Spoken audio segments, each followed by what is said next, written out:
சிவாய நமக. 12ஆம் நூற்றாண்டில் கட்டப்பட்ட மிக பழமையான திருக்கோயிலான போஜீஸ்வரர் திருக்கோயிலை நோக்கி நம்முடைய இன்றைய பயணம். இந்த திருக்கோயில் சமயபுரம் மாரியம்மன் கோயிலிலிருந்து சுமார் 1 கிலோமீட்டர் தூரத்தில் அமைந்துள்ளது. இந்த திருக்கோயிலுக்கு செல்லும் மற்றொரு பாதை திருச்சி சென்னை தேசிய நெடுஞ்சாலையில் அமைந்துள்ள சமயபுரம் டோல் பிளாசாவிலிருந்து சுமார் 2 கிலோமீட்டர் பயணம் செய்தால் இந்த திருக்கோயிலை நாம் அடைய முடியும். இந்த திருக்கோயில் அமைந்திருக்கும் பகுதி கண்ணூர் என்று அழைக்கப்படுகிறது. 13ஆம் நூற்றாண்டில் மைசூரில் உள்ள துவார சமுத்திரத்தை தலைநகராக கொண்டு வாழ்ந்து வந்த ஹொய்சல மன்னர்களின் 2வது நரசிம்மன் தமிழ்நாட்டில் சோழ மன்னர்களுக்கு உதவியாக வந்து பகைவர்களை விரட்டி அடித்து சோழர்களை ஆட்சியில் அமர்த்தினர். 2ஆம் நரசிம்மரின் புதல்வரான வீர சோமேஸ்வரன் தன் ராஜ்யத்தை தமிழ்நாட்டில் நிலைநிறுத்தி கண்ணூரை தலைநகராக்கி 1253ஆம் ஆண்டு இந்த திருக்கோயிலை கட்டினார்.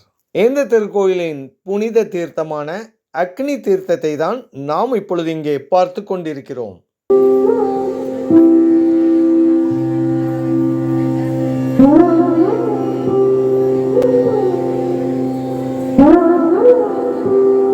ராஜகோபுரம் இல்லாமல் அமைக்கப்பட்டுள்ள இந்த நுழைவாயிலை கடந்து சென்றால் நாம் முதலாம் பிரகாரத்தை அடைய முடியும். முதலாம் பிரகாரத்தில் வலதுபுறம் அமைந்துள்ள அமிர்த மிருத்யுஞ்சயன் என்ற திருநாமத்துடன் அருள்பாவித்துக் கொண்டிருக்கும் சிவபெருமானின் திருமேனியை தான் இப்பொழுது நாம் தரிசிக்கிறோம்.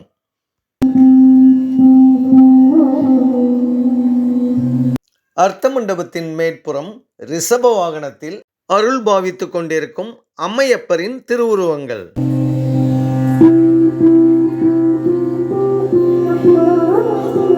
இந்த திருக்கோயில் முழுவதும் அழகிய சிற்ப வேலைப்பாடுகளுடன் அமைக்கப்பட்டுள்ளன. இது இந்த திருக்கோயிலின் மற்றொரு சிறப்பம்சமாகும்.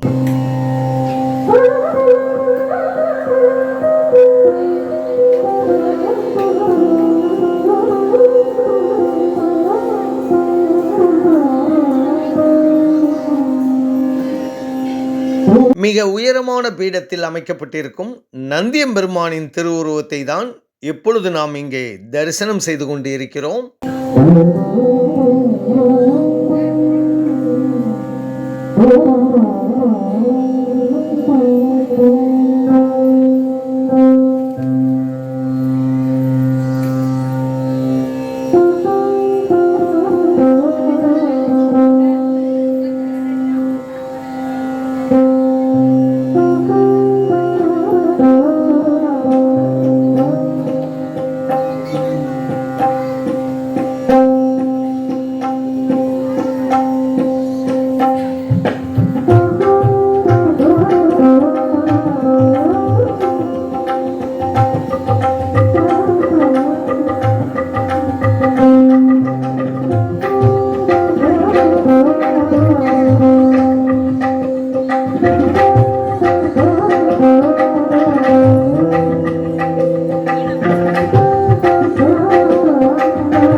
இந்த படிக்கட்டுகளை கடந்து சென்று மூலவரான போஜீஸ்வரரையும் அம்பிகை ஆனந்தவள்ளி தாயாரையும் நாம் இப்பொழுது தரிசனம் செய்ய இருக்கிறோம்.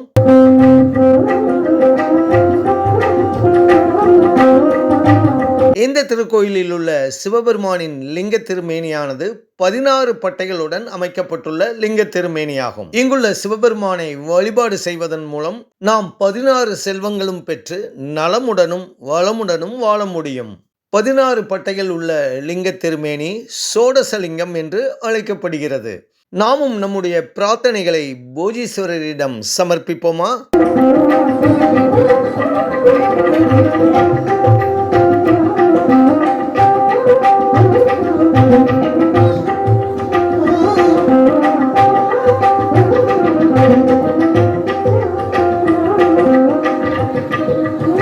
சிவபெருமானின் சன்னதிக்கு அருகிலேயே அம்பிகை ஆனந்தவள்ளி தாயார் நின்ற கோலத்தில் தெற்கு நோக்கி ஆனந்தமயமாக அருள்பாவித்துக் கொண்டிருக்கிறார்.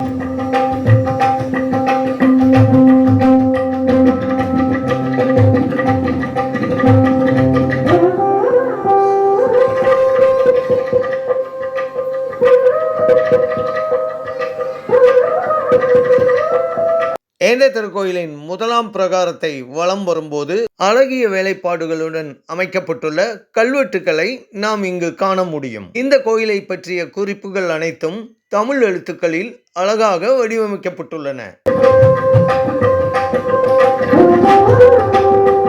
இந்த திருக்கோயிலில் அதிகமான கல்வெட்டுக்கள் காணப்படுவதால் எபிகிராபிக் பயிலும் மாணவர்களுக்கு இந்த கோயிலில் உள்ள கல்வெட்டுக்கள் மிகவும் பயனுள்ளதாக காணப்படுகிறது. கல்வெட்டுகளில் உள்ள எழுத்துக்களை படித்து அறிந்து வரலாற்றுகளை பற்றிய குறிப்புகளை தெரியப்படுத்தும் படிப்பிற்கு எபிகிராபி என்று பெயர்.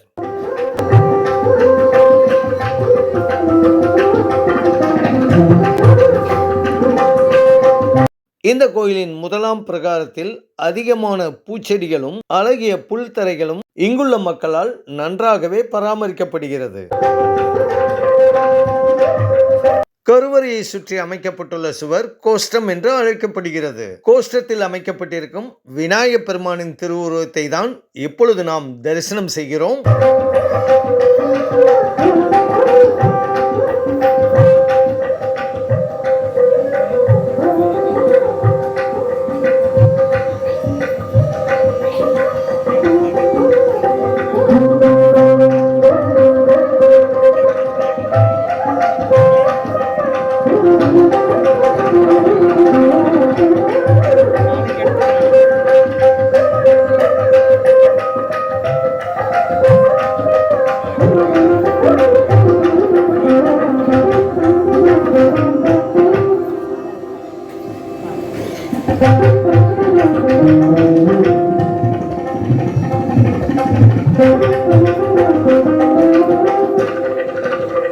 கோவில்களில் கல்வெட்டுக்கள் இருப்பதை நாம் பார்த்திருக்கிறோம். ஒரு கோயில் முழுவதும் கல்வெட்டுக்களால் உருவாக்கப்பட்டிருப்பது இந்த திருக்கோயிலின் பெருமையையும் பழமையையும் நமக்கு எடுத்து கூறுகிறது.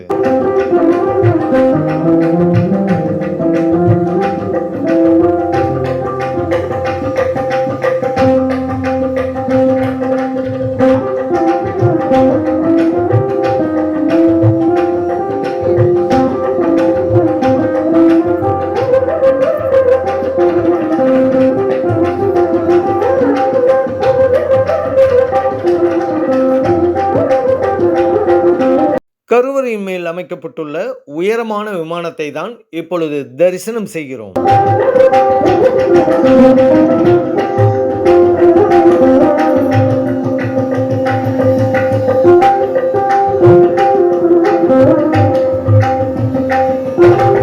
கோஷ்டத்தில் அமர்ந்த கோலத்தில் அருள்பாவித்துக் கொண்டிருக்கும் தட்சிணாமூர்த்தியின் திருவுருவத்தை தான் தரிசனம் செய்கிறோம்.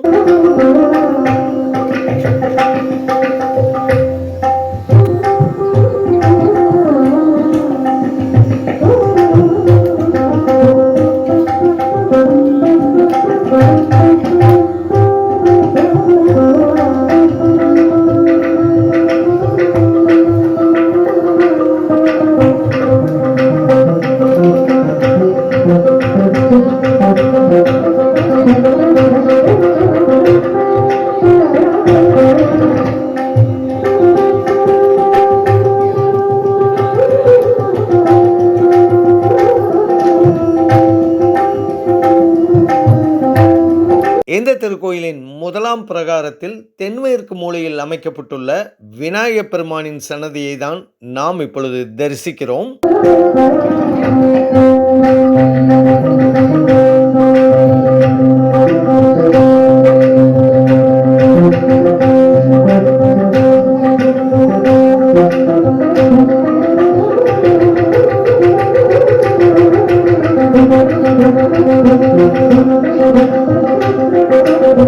சோழர் காலத்தில் கட்டப்பட்டுள்ள கோயில்கள் அனைத்திலும் கருவறையின் மேல் அமைக்கப்பட்டிருக்கும் விமானம் கோபுரம் போன்றவே மிக உயரமாக அமைக்கப்பட்டிருக்கும்.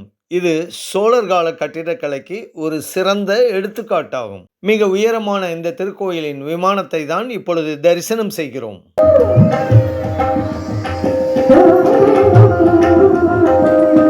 கருவறைக்கு பின்புறம் அமைந்துள்ள தனி சன்னதியில் முருகப்பெருமான் வள்ளி தேவசேனையுடன் அருள்பாவித்துக் கொண்டிருக்கும் அழகிய காட்சியை தரிசனம் செய்வோமா?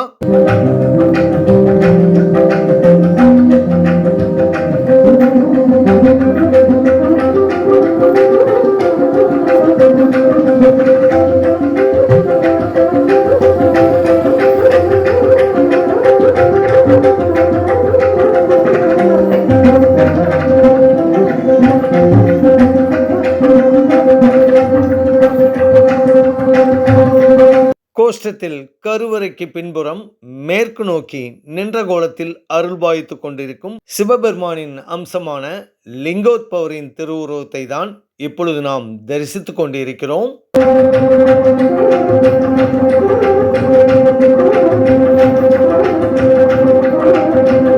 சிவபெருமானின் பாதத்தை காண்பதற்காக விஷ்ணு பகவான் வராக உருவத்தில் பூமியை தோண்டிக் கொண்டிருக்கும் காட்சி இந்த லிங்கோத்பவரின் சிலையின் அடிப்பாகத்தில் அழகாக வடிவமைக்கப்பட்டுள்ளது.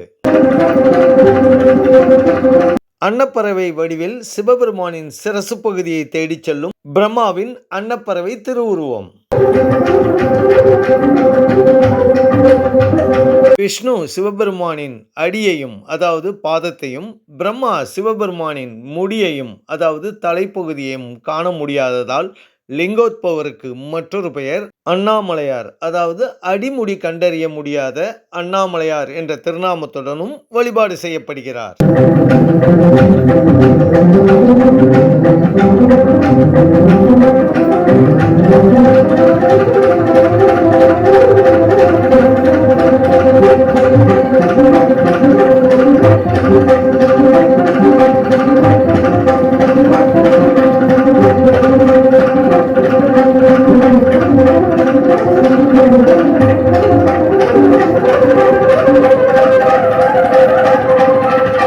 எந்த திருக்கோயிலின் முதலாம் பிரகாரத்தில் வேப்ப மரத்தின் அடியில் அருள்பாவித்துக் கொண்டிருக்கும் விநாயகப் பெருமானின் திருவுருவத்தையும் 7 தலை கொண்ட நாகநாதரையும் தான் நாம் இப்பொழுது இங்கே தரிசனம் செய்ய இருக்கிறோம். நாகதோஷம் உள்ளவர்களும் திருமண வரம் வேண்டுபவர்களும் இங்குள்ள நாகநாதருக்கு தங்கள் கரங்களால் பாலாபிஷேகம் செய்து அர்ச்சனை செய்து வழிபட்டால் நாகதோஷம் நிவர்த்தியாகி அவர்களுக்கு திருமணம் கைகூடும் என்பது இந்த திருக்கோயிலின் ஒரு தொன்மையான நம்பிக்கையாகும்.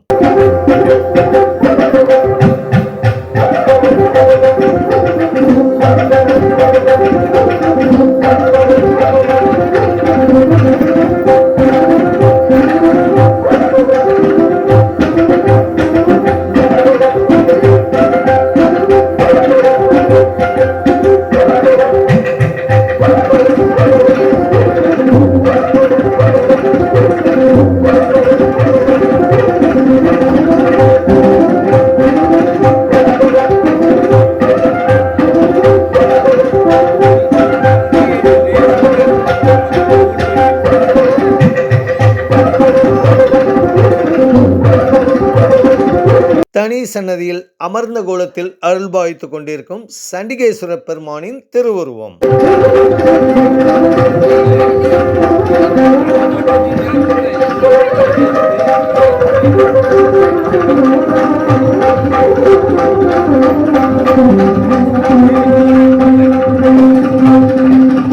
அம்பிகையின் சன்னதி மேல் அமைக்கப்பட்டுள்ள அழகிய விமானம்.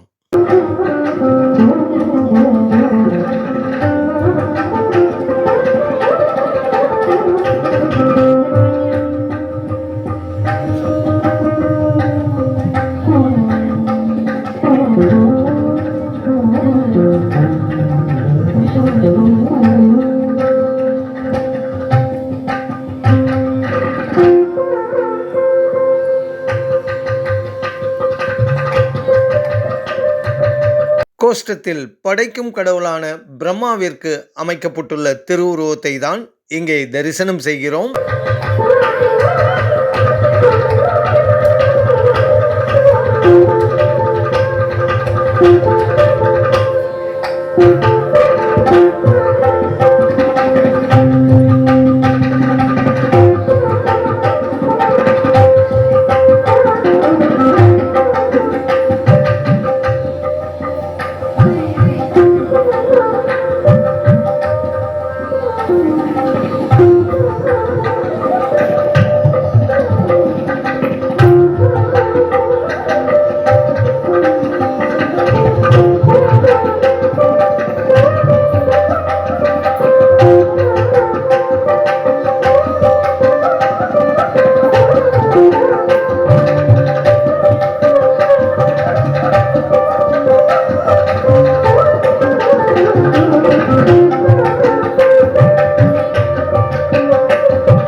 கோஷ்டத்தில் அமைக்கப்பட்டுள்ள எருமை தலை மீது நின்ற கோலத்தில் அருள்பாவித்துக் கொண்டிருக்கும் துர்க்கையம்மனின் திருவுருவத்தை தான் இங்கே தரிசனம் செய்கிறோம்.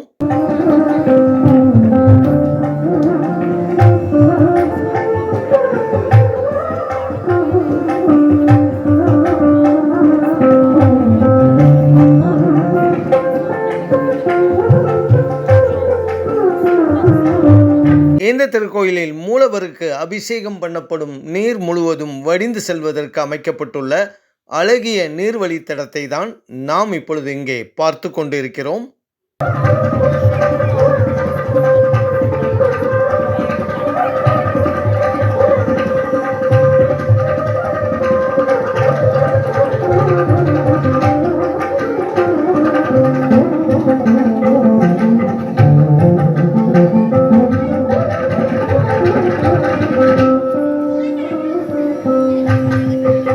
நவக்கிரகங்களுக்கு அமைக்கப்பட்டுள்ள தனி சன்னதியில் 9 கோள்களின் திருவுருவங்களை தான் இப்பொழுது இங்கே தரிசித்துக் கொண்டிருக்கிறோம்.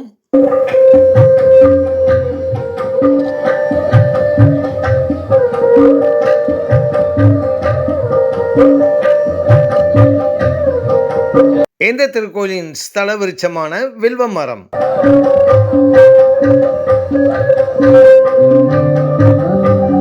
ஒரு பழமையான திருக்கோயிலை தரிசனம் செய்தோம் என்ற ஆனந்த மயத்துடன் இறைவன் சிவபெருமானின் அருளால் அடியார்கள் அனைவரும் உடல் மற்றும் மனநல ஆரோக்கியத்துடன் வாழ வேண்டும் என்ற பிரார்த்தனையுடன் தங்களிடமிருந்து விடைபெறுகிறோம். சிவாய நமக.